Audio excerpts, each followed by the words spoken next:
அனைவருக்கும் அன்பு வணக்கங்கள். 28 ஜனவரி அதிர்ஷ்டம் தான் பார்க்க போகிறோம். இது உங்களுடைய இடது மணிக்கட்டில் நீல நிறம் பேனா பயன்படுத்தி எழுதுங்க. இந்த எண் எழுதுறதுக்கு முன்னாடி சில சூட்சமங்கள் இருக்குது. இது மேக்சிமம் ஒரு நபருக்கு நடக்குதுன்னா அவங்க குரு மற்றும் சுக்கிரன் ஃபேவராக இருக்காங்கன்னு அர்த்தம். அவங்களோட ஜாதகத்தில் இருந்துச்சுன்னா அவங்க லைஃப்பில் நல்லது நடந்துக்கிட்டே இருக்கும். ஒரு சில நாள் ஃபாலோ பண்ணாமல் இருந்தாலும் நடக்கும், ஒன்றும் பிரச்சனை கிடையாது.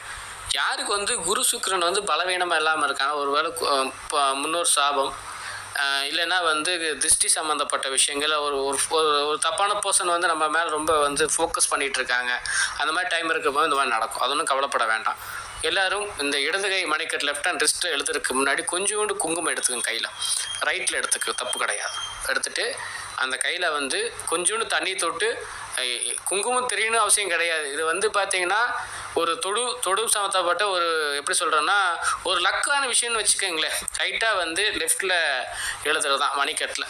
லைட்டாக ரைட் ஹேண்டில் குங்குமத்தை தண்ணியில் நினச்சி தொட்டுட்டு ஓம் ஸ்ரீம் சகல வசி, ஓம் ஸ்ரீம் சகல வசி. ஓகேங்களா? இது எழுதுங்க. அப்படி எழுத முடியலையா, ஓம் வசி வா சி. ஓகே, என்ன எழுதணுங்கிறது நான் டெக்ஸ்டாக பண்ணிடுறேன். அதை நீங்கள் ஃபாலோ பண்ணுங்கள். நிச்சயமாக உங்களுக்கு நீங்கள் என்ன விஷயங்கள் நினைக்க நல்லபடி நடக்கும்.